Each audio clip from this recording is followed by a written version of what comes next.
Lo anunciábamos al comienzo del programa, les decía solo el nombre de este protagonista con el que íbamos a cerrar el programa de este domingo 20 de abril.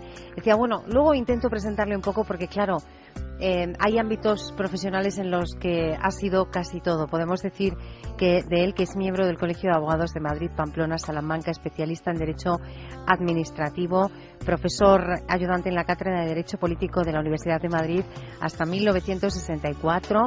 También ha participado en la redacción de Cuadernos para el Diálogo, secretario general de la Federación Demócrata Cristiana en el 77, diputado de 1989 al 2004, presidente del Parlamento Europeo del 97 al 99, después vicepresidente, y su participación política desde entonces podemos decir que ni antes ni después ha parado.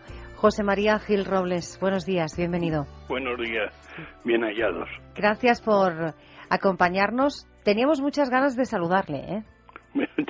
Yo también tenía muchas ganas de entrar en su programa. Muchas ganas y la excusa de estar en este día de abril, a una fecha, bueno, pues a un mes vista de las elecciones europeas, ha sido la excusa que hemos buscado para poder conversar y conocer un poquito más a alguien que conoce muy bien, ¿no?, qué es Europa y qué papel tiene España en Europa. Bueno, no me queda otro remedio. Cuando a uno lo eligen para representar un país en el Parlamento Europeo, pues tiene que empaparse a fondo. Aparte que yo ya le tenía afición desde el año 64, sí. O sea que no es de ahora. De aquella época, del 97 al 99, cuando fue presidente del Parlamento, a hoy, el papel de nuestro país en Europa ha cambiado mucho, ¿no? Ha tenido un momento, en aquel momento era un momento alto, después ha tenido un momento que llamaremos de despiste, por llamarle de algún modo, y ahora está otra vez, ha vuelto a aterrizar y está otra vez subiendo. Uh-huh. Los españoles pensamos mucho en Europa, José María, ¿somos europeístas o no? Y yo creo que sí. Ha habido una época en que los españoles identificábamos Europa y democracia, y en toda la lucha por la democracia, la lucha por el europeísmo y por entrar en Europa también fue una constante, incluso ya desde Ortega, que dijo que España era el problema y Europa la solución. Uh-huh. Y por otro lado, pues tenemos un cierto complejo de haber estado muchos siglos sin jugar un papel de primer plano en la política europea. O sea, es un sentimiento ambiguo. Uh-huh. En estos años que España lleva dentro de la Unión Europea, ya no solo el papel, sino la aportación que hemos hecho, ¿podemos estar contentos o nos queda mucho camino por recorrer todavía? No, el tiempo que nosotros hemos estado en Europa hemos entrado a fondo con todas las ganas y, bueno, como todos hemos cometido aciertos y errores, pero hemos tenido aportaciones importantes. España ha colaborado con mucha energía en todos los tratados desde que entramos, es decir, en Maastricht, en Ámsterdam, en Niza, en el proyecto de Constitución, en el Tratado de Lisboa. Hemos metido la ciudadanía, hemos impulsado una política tan importante para Europa como es la política de cohesión territorial, es decir, la solidaridad entre las distintas partes de Europa. Hemos estado por cualquier avance democratizador. En suma, no podemos pensar que hemos sido unos europeos desinteresados o unos europeos de segunda. Me imagino que a pesar de ese buen papel, de esas aportaciones que no nos hacen europeos de segunda, tenemos mucho camino que recorrer todavía y por eso esta pregunta se la han formulado muchas veces, imagino, y más ante la proximidad de estas elecciones. ¿Por qué es tan importante que ese día de mayo vayamos a las urnas? Bueno, porque los europeos, todos, no solo los españoles, tenemos que darnos cuenta que tenemos un instrumento que nos representa directamente. Uno, el Parlamento Europeo. A través de él vamos a poder influir esta vez, por primera vez, de una manera decisiva, en quién sea el presidente y los componentes de la Comisión Europea, que es el órgano que tiene la iniciativa y que ejecuta los presupuestos y que como si fuéramos el órgano técnico que hace funcionar la Unión. Y esto ya de por sí es muy importante, aparte de que el Parlamento ya decide lo mismo que el Consejo, que representa a los Estados miembros, sobre todas las normas, prácticamente todas las normas legales y en el plano de igualdad.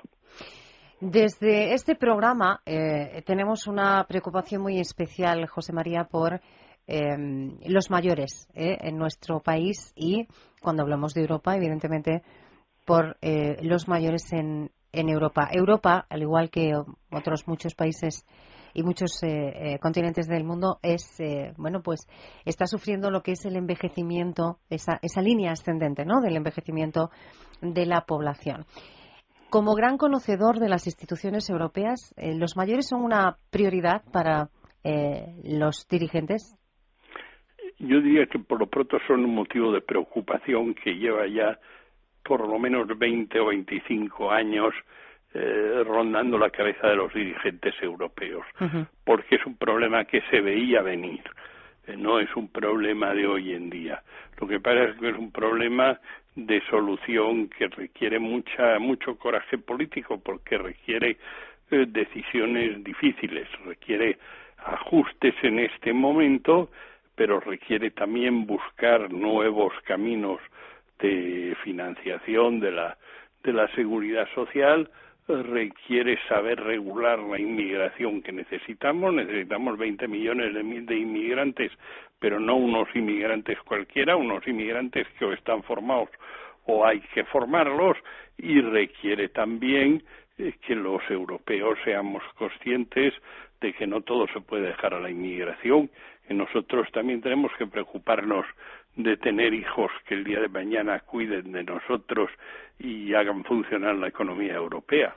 Hace algunas semanas, José María, estuvo también en este programa el director de la Oficina del Parlamento Europeo en España, Ignacio Samper, y con él tuvimos la ocasión de charlar y de recordar ese acto que se celebró en las instalaciones de la oficina en Madrid, un acto muy especial, el 30 de enero, en el que esa oficina se abrió a los representantes de las organizaciones de mayores de nuestro país. ¿Por qué le digo esto? Porque usted estuvo allí con esos mayores. ¿Cuáles son las conclusiones que uno, con su experiencia, un profesional de su experiencia, saca después de un encuentro así? Yo saqué varias conclusiones. Una, que todavía la distancia entre las organizaciones de mayores y las instituciones europeas sigue siendo grande. Hay todavía una falta de conocimiento mutuo que requiere de voluntad por ambas partes para irlo rellenando, y de gente como Ignacio Samper para hacer ese esfuerzo de incrementar el conocimiento mutuo. Dos, que Europa necesita de los mayores que se empeñen porque es su problema, y los mayores necesitan de Europa porque es la única que al final va a conseguir las soluciones, ya no son posibles a nivel nacional. Estas son las dos principales. Cuando terminó esa reunión, nosotros estuvimos allí como prensa escuchando esas preguntas, ¿no? Ese formato de charla-debate que nos pareció además muy, muy eficaz, esas preguntas y las respuestas que los eurodiputados y usted mismo iban facilitando. Cuando terminó todo, José María, nos acercamos y pudimos charlar con algunos representantes de mayores, y ¿sabe lo que nos decían? Que lo que más les había gustado es que, primero, se habían sentido escuchados y hasta comprendidos. Es que lo que yo le hablaba a usted de la distancia es muy importante. Hace falta acercar. Europa es un esfuerzo de unir, pero no es solo de unir países, es que hay que unir a los ciudadanos, como decía Monet, entre sí y con las instituciones, porque este es un mundo donde el principal problema es que nos cuesta entendernos unos a otros, y si no nos entendemos, ¿cómo vamos a trabajar unos para resolver el problema de todos? Ellos estaban felices, contentos. Remito a esa charla también con el director de la oficina del Parlamento en España. El señor Samper nos dijo que iba a hacer todo lo posible para que ese encuentro o se pudiese repetir en ese formato u otro parecido antes de que acabase este año para darle continuidad a esa cercanía, ¿no? De la que Eso usted... me parece excelente. Claro, Hay que hacerlo todos los años. No basta con que hagamos por entendernos en periodo electoral. Hay que hacerlo todos los años, porque los problemas no se acaban en las elecciones ni se resuelven solo con elecciones. Los problemas están ahí y duran hasta que se resuelven, que son a veces muchos años. Estamos de acuerdo y además le dijimos al director de la oficina que íbamos a estar muy pendientes, por si no sucede, insistir un poquito y recordarlo. Yo quiero saber, más allá de estas instituciones europeas, de gobiernos de algún tipo, a nivel mucho más general, José María Gil Robles, ¿qué se necesita para ser un buen político? Para ser un buen político ¿Sí? Se necesitan mucho espíritu de sacrificio. Mire, yo vengo de una familia donde político fue mi abuelo, lo fue mi padre. Sí. Le puedo asegurar a usted que si se es un político honesto, son muchos más los ratos duros que los ratos de gloriosos o los ratos de satisfacción. Esto es una cosa que, como el toreo, se hace por afición mucho más que por otra cosa. Y las cornadas tienes que estar preparado para llevártelas porque son parte del oficio y no te puedes quejar. Si te metes es porque es así. Esa devoción es lo que hace que usted no piense en jubilarse, ni mucho menos. Bueno, pues efectivamente lo que pasa es que uno le jubila a Dios en su momento cuando le toca y mientras tanto es tan difícil perder la afición a algo que se tiene, como si uno es aficionado al Madrid o al Atleti, pues lo es hasta el momento en que se muere. ¿Para qué se va a jubilar antes? Claro, pero además uno necesita, José María, que esa pasión siga estando ahí, ¿no? Viva. Y en su caso es así. Es así, porque yo creo que al final esa pasión es la de ser útil a los demás. Y la tiene mucha gente, te han mencionado que mi profesión verdadera es la de abogado, es la que he ejercido y sigo ejerciendo durante toda mi vida, y la profesión de abogado lo que es eso, es ser útil a los demás, como es la de médico, como es la de maestro, tantas profesiones en la vida. Y es lo que da satisfacción mucho más de que ganes un poco más o un poco menos de dinero. José María Gil Robles, yo le decía al comienzo que teníamos muchas ganas de saludarle. Me alegro muchísimo de poder haber conversado estos minutos con usted. Y bueno, le deseo que esa pasión que no se apague durante mucho tiempo, porque es verdad que eso usted es capaz de transmitirlo y de contagiarlo también, Muchas gracias. Eso es un piropo. Gracias, José María. Que tenga un feliz día. Muchas gracias.